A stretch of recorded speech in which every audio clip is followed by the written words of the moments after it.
Is up, everybody? Coming to you live from my parents' house. We got episode 36, and this feels like the first episode in a long while. Little story because this is an event that I feel like Gen Z should know about, and that a lot of people should know about. But really, it's gotten quite forgotten, and it's an event that all our parents know, but not necessarily the younger members of our generation. So that's why I think this story is important. China today, we have a very different image than what it was like in the 1980s. And you may be thinking, like, Anuj, wasn't communism still a huge part of China's culture? Absolutely, it was. But another thing that you guys don't really know is that modernization was taking full shape in China. And it was partially due to the fact that there was this guy by the name of Mao Zedong. Okay, so Mao Zedong was the leader of China from like the late 50s through the mid 70s. And basically like his goal was to like, he created like the foundation for the Chinese Communist Party that you see today and make memes about. And Mao Zedong, he had things like the one child rule, the Cultural Revolution. There's a whole list of events that happened in Mao's China that I'm probably not going to get into today. He died, he passed away. Started to notice as he lost power and eventually as his health or he resigned, he started to notice that the people of China really did not like Mao Zedong's policies. It's new leadership that comes in because in 1980s China was all of a sudden kind of like your post Mao era, some decent free speech, a little bit more privatization of companies. So you started to see companies form a little bit more of a market economy rather than the government market-based economy that you had seen in the last 20 years. It was this huge renaissance of the world. It was a country that finally was opening up to the Western world, and that was something that really hadn't been seen in a very long time. Who is heading this? What is going on to the point that we see all of these things happening in China? Went on in the spring of 1989 that sort of just leads all of this to happen. 1989. 1989 is one of the most crucial years in the world's history. And on April 15th of 1989, Hu Yaobang, who, like I explained in the key character section, who was sort of China's liberal stalwart, passes away due to a heart attack. And so Hu Yaobang, who is basically the liberal stalwart and the guy who's whispering in Deng Xiaoping's ear about Western modernization and all of these things, is gone. He passed away. And so the main voice is sort of gone. And Deng Xiaoping, as a result, is sort of going to lean more right because the voices aren't as loud on the left anymore because Hu Yaobang was basically one of the people that was keeping that side sort of in contention and in Deng Xiaoping's ear. Or the government did not realize how much young people loved Hu Yaobang. Hu Yaobang was seen as this kind of hero for young people who was he was seen as the guy who was sort of on the way to creating a new China.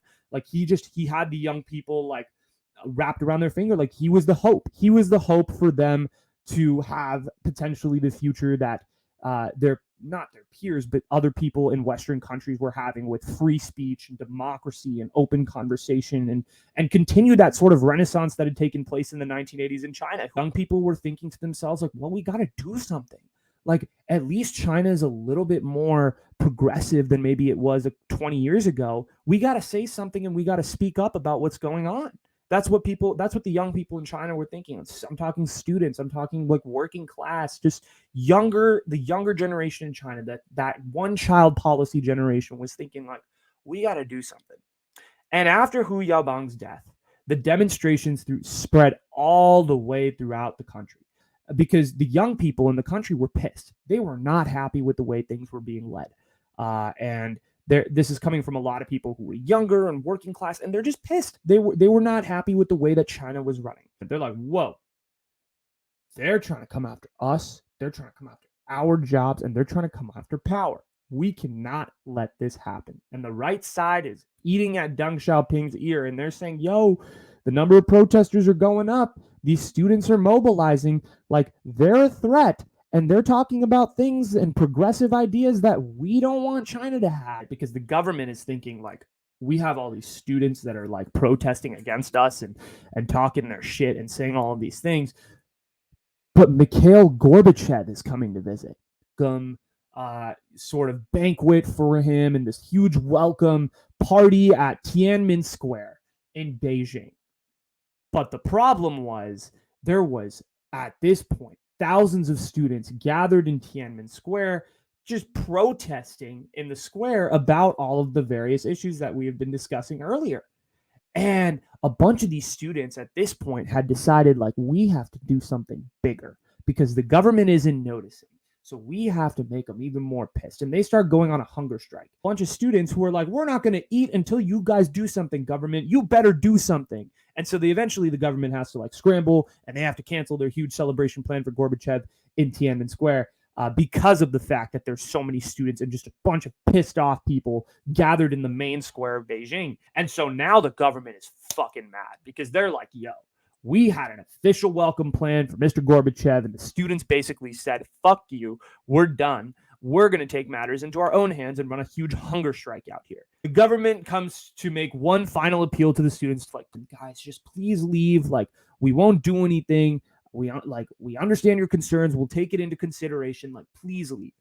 And the students were like, fuck you. Nah, we're good. And they stayed. And so Deng Xiaoping at this point and his adversaries and his cronies and the people in his ear are like, okay, well, they humiliated us in front of another country. There's a bunch of students at this point that are just raging at all hours of the day in Tiananmen Square. They're getting bigger and bigger by the day. What is going on? Clear agenda as to what they're doing. They want more modernization. They're pissed that Hu Yaobang, who's like their main guy, their main leader, is gone. Their main representation and mouthpiece for what they want is gone. And now they're anxious that China is going to delve back into more of a the conservative, communistic sort of nature that it was. And the government is pissed because they just embarrassed China in front of Russia, and now there's like they're getting all these ideas that probably they don't, that the government doesn't want them to have. It's getting bad. And Deng Xiaoping is sitting there like, I don't have very many options. The students are growing, they're getting more and more angry. It's nonviolent. It's nonviolent. No one has gotten hurt. It's a lot of people just angrily chanting in the square at all hours of the day. But it's getting intense because this is getting worldwide media coverage at this point. There's people there. The tensions are high. And so Deng Xiaoping is like, okay, I'm going to try to just intimidate the shit out of them. And so this is what he does. Deng Xiaoping at this point basically takes a bunch of troops from, in Beijing and starts rolling them out there. And he basically goes on the record and makes this official announcement that Beijing is under martial law. And he declares martial law in Beijing, and he basically puts out a bunch of soldiers near Tiananmen Square and throughout the city, just to intimidate him. I think this was his tactic. He's like, okay, let me see what they do when I bring out a bunch of armed soldiers who are carrying semi-automatic weapons that if they piss one person off, they could just die. So when you bring out the soldiers, it's a whole different ballgame. This is when the government is recognizing, like, okay, there's a threat here. Nothing of the sort in terms of like danger or threat level is happening. Frankly, feeling a little insecure. And so they flex their muscle, they bring out their troops, they put the troops all over Tiananmen Square. The students are still peacefully protesting. And that's sort of Deng Xiaoping's move. And he thinks that the students eventually are going to get intimidated by the government and the fact that they keep bringing in more and more soldiers and tanks and all of these things. And nothing happens. They're not firing their weapons.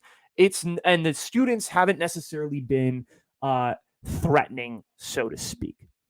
Things start to die down a little bit. It's nice protests. Everyone's kind of, chilling, whatever. Right. And they're all in Deng Xiaoping's ear and they're saying, bro, they're a threat. They're a threat. Let's take them out. Let's militarily take them out. And Deng Xiaoping's sitting there. And his guys are planning a huge offensive into Tiananmen Square, where there's thousands of students at this point peacefully protesting. And Xiaoping, he doesn't have that liberal voice in his ear. And he's got a lot of people around him telling him that he needs to eradicate the threat. He needs to eradicate the threat. And he kind of sits on the fence. That's what that week was for, the calm before the storm. And then he's like, all right, fuck it. And so on June 2nd of 1989, in the middle of the night, basically a huge portion of the Chinese army goes into Tiananmen Square. I'm talking soldiers, I'm talking tanks, artillery, everything. And they just start firing. Continues for the next 2-3 days to just gun people down, just take people out. And it's absolutely brutal, right? The initial gun, like Deng Xiaoping thought he was like, all right, we're done. Like, I'm going to just send in the military. They're just going to gun everybody down. These students are going to be scared shitless, and they're not going to come back. Thousands of people came back the next morning and it wasn't just students at this point. It's just ordinary Chinese citizens, because they're sitting there and they're like, what the fuck? These guys just got fired on for no reason. Hell no. This is not right. And they came out in the middle of the streets and started screaming at soldiers and just were pissed, and it got violent, and soldiers just started gunning down citizens in the street that would talk to them. And it turned into this brutal, brutal situation, because there's not a lot of people in China right now that are in, firm belief with Tiananmen, right? You would think that, like, with the Tiananmen Square shit that happened, there's a lot of people in China that are like, yo, that was horrible. We need to come back and we need to fight harder. But the thing is that the worst part about Tiananmen, and I'm going to talk about it a little bit later, is that it shut everybody up. That was the last sort of revolt. It wasn't even a revolt. It was just the last sort of organized resistance that took place in China for 32 years now. There hasn't been anything like that, because people are shit scared that they'll come out and just gun people down for no reason. Like, what could have happened if Tiananmen was in a different era? Like, if Tiananmen was in 2011, I think the situation ends completely differently. But unfortunately, it happened in 1989, and things happened. And that's unfortunately the way it is. But the Egyptian Revolution was like a lot like Tiananmen, but it ended very, very differently. And I mean, it had to come in order for Egypt to succeed. And that's kind of how I view all of that stuff with the whole situation with Egypt and all of that. And Tiananmen, like, I'll say it again, is one of the most censored topics in all of China. You can, if you search up Tiananmen Square on Google in China, I'm pretty sure it only comes up with like the actual Wikipedia page of like what the historical definition of like what Tiananmen Square means, and not much else. Most of the government just pretends like it didn't happen. It's just a conversation like, oh yeah, in China, that not a lot of people around the world talk about it. I mean, it was a huge deal in 1989, I'm sure, and in 1990, but we don't talk about it today. I mean, this was one of the huge events that has pushed U.S. and China relations, but not only U.S. and China relations, has pushed the way we think about China today into the picture. I'm sure there's much more, but Tiananmen Square was the catalyst for what we see modern communist China as right now. 32 years. When this episode drops, it's going to drop June 4th. June 4th it's going to be the 32nd anniversary. It's going to be past the 32nd anniversary of Tiananmen Square. And there's not a lot of people in our generation that know about Tiananmen Square, yet it inspired a whole generation of change. And I think that's why. And why should you care about Tiananmen? I've been going on this huge rant for the last 20 minutes as to why you should care. Because it's truly one of the events that I think, in my opinion, it's synonymous with the modern world. I think my hope is that people listen to this episode and they learn something about Tiananmen Square and want to do further research and their own due diligence on it, and see how that event with Deng Xiaoping making the decision he did shifted the way that we view China as normal American citizens today. I mean, I'm trying to see how much media coverage Tiananmen gets in the next couple of days. I don't think it'll get much. Like, subscribe, follow. Hope you guys enjoyed it. Share with your friends, your girlfriends, your parents. Stay tuned. Content's coming in waves. I promise.